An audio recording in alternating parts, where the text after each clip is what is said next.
All right, so we are learning to solve a quadratic equation in methods that you have not used before. So we're going to start with the square root method. This is a great method to solve a quadratic equation, but the problem being is it only works in certain situations. I'm not asking you now to learn when it does or doesn't work, because I will specify solve using this method or solve using that method. Mm-hmm. Go ahead. I was going to ask you if I left my apple pencil. I did not find an apple pencil anywhere. No. Oh, You can only use the square root method when you have something squared and then a constant term, and like a 5 or a 12 or a 112 or something like that. So I can only use it when it's in a certain form. So you don't have to figure out now, like in an Algebra 2 class, you would just be solving and you would have to know when to use this and when not to use this, okay? So your steps are: first, isolate the square term. Isolate the square term. Get the square term all by itself. So that might involve adding or subtracting or dividing to make that happen. Then you're going to square root both sides. This is not something we've done before in solving, but we're going to square root both sides of the equation. When you square root, you have to make sure that you put a plus and a minus, because it actually gives you two values, not just one value, okay? And then you solve if that step is applicable. Okay, so step 1, get the x squared by itself. Done. Step 2, square root both sides. What do I get when I square root x squared? X. That's why we're square rooting, so that we can get just an x. That's the process of getting a square out of a radical, square rooting it. Then I have the square root of 144. That's a perfect square. That's 12. And then always put a plus minus with your answer, because it's got two answers. If you have an x to the second power equation, there are two solutions. If you had an x to the third power equation, there are 3 solutions. So don't forget that plus minus, because that's a point every single time. All right, isolate the square. Check, done. Square root both sides. So the square root of x squared is x. Don't look at this so much as a fraction as a numerator and a denominator. The square root of 121, perfect square, 11. The square root of 81, perfect square, 9. And then don't forget the plus minus.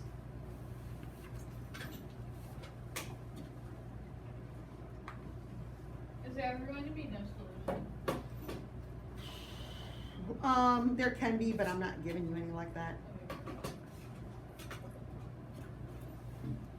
5x squared equals 125. So isolate the square term. So if I'm going to get x squared by itself, I got to get rid of that 5 first by dividing. So those cancel. X squared equals 125 divided by 5, which is 25. And then now we'll square root both sides. So the square root of x squared is x. 25 is a perfect square, 5. And then don't forget the plus minus.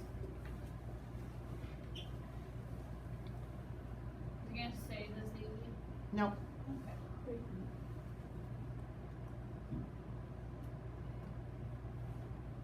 All right, get the square term by itself, which means I have to get rid of a minus 60 by adding 60.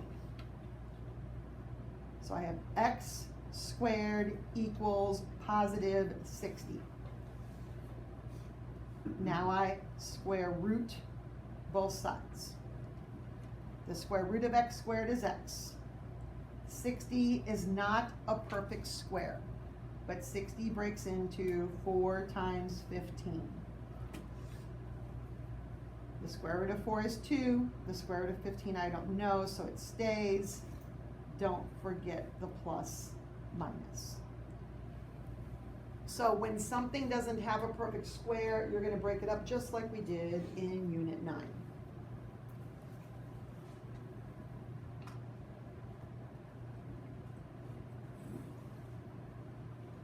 All right, isolate my square. So first, I'm gonna move my 4. So 3x squared equals 21. Still have to get that x squared by itself. So I'm gonna divide by 3. So x squared equals 7. And then square root both sides. The square root of x squared is x. 7 does not have a perfect square. 7 does not have a square factor, so it stays square root 7. Don't forget the plus minus. Well done. I kind of forgot. All right, the square term is not always just x squared. The squared term can be a quantity. Now, this question was a little problematic on our test. If I take the square root of 2x minus 1 to the 8th, what is that answer? 2x minus 1 to the 4th. 2x minus 1 to the 4th. So all you're doing is taking the square root of a quantity is dividing the power by 2. That's how you take the square root of anything. Just divide the power by 2. I had people multiply that out. Oh my gosh. All we do is take it and divide by 2.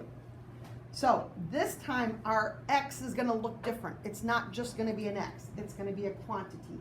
But the process doesn't change. You still get the square term by itself. It is. X minus 1 squared is by itself. And then I square root both sides. The square root of x minus 1 squared is just x minus 1 to the 1, or x minus 1. 64 is a perfect square, 8. Don't forget the plus minus.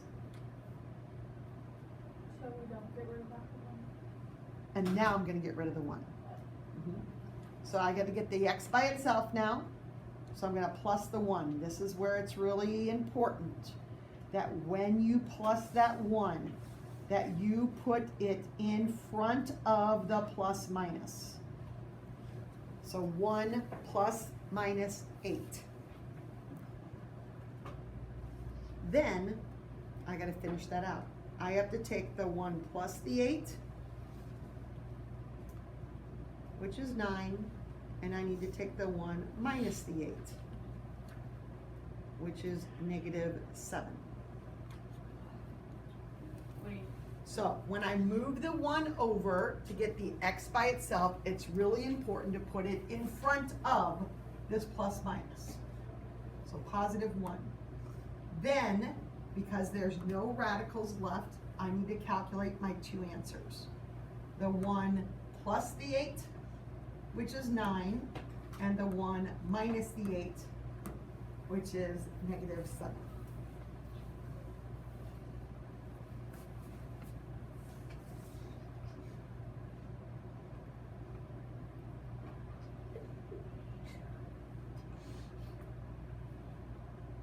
All right, isolate the square term. Done. Square root both sides. So the square root of x plus 2 squared is just x plus 2 to the 1, or x plus 2.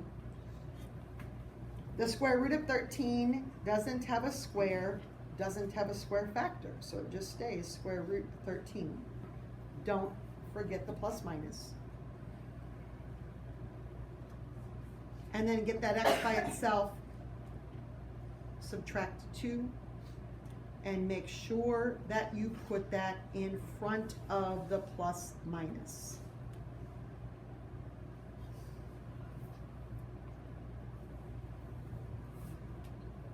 So negative 2 plus or minus square root 13.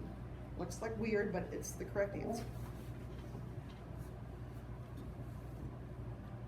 So if it's not, But like, if it has the radical, you can't, right, you can't go that extra step and figure out the two answers, right? Correct. So you only have to do that if you don't get a radical left in the answer. Okay, my last one here. Isolate the square term, check, done. Square root both sides, so the square root of x plus 3 squared is x plus 3.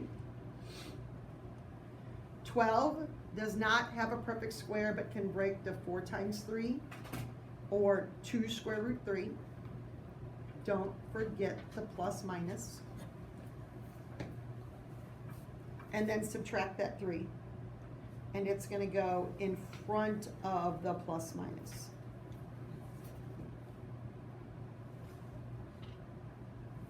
So negative 3 plus or minus 2 square root 3. Remember, we're solving. These are the values for the x. Like if I took these answers, which I don't want to, and plugged it in, it works. It's the value of the x. So you see that we're getting some weird answers. We've never gotten answers for x that have had radicals in them, which would convert to a decimal equivalent. But yeah, we haven't had that before.